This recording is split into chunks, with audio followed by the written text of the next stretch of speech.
পাশে ক্লাবে লুকোনো ত্রাণ সামগ্রী। নবদ্বীপে গ্রেপ্তার চেয়ারম্যান। তৃণমূল নেতাকে ঘিরে তুমুল বিক্ষোভ, ছোড়া হলো জুতো, জলের বোতল। পুলিশের জালে আমডাঙ্গা পঞ্চায়েত সমিতি সভাপতি আনিসুর রহমান নাম ছিল 2 বছর আগের বোমাবাজি মামলায়। সুপ্রিম কোর্টে খারিজ হয়েছিল জামিন আর্জি, পালাবদলের পর গ্রেপ্তার। রাজ্যে পালাবদলের পর ভাঙল প্রথম পুর নিগম। 33 ওয়ার্ডের চন্দননগর কর্পোরেশনের কাউন্সিলর পদ থেকে একদিনে 31 তৃণমূল কাউন্সিলরের পদত্যাগ।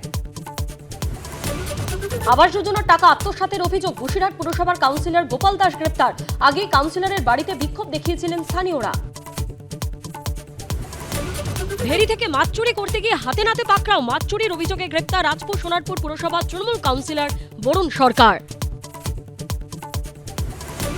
হিংসায় উস্কানির অভিযোগে এবার অভিষেকের বিরুদ্ধে ভবানীপুর থানায় এফআইআর। 2রা মে গুজরাটি গ্যাং বলে পোস্ট, একাধিক জামিন অযোগ্য ধারায় মামলা।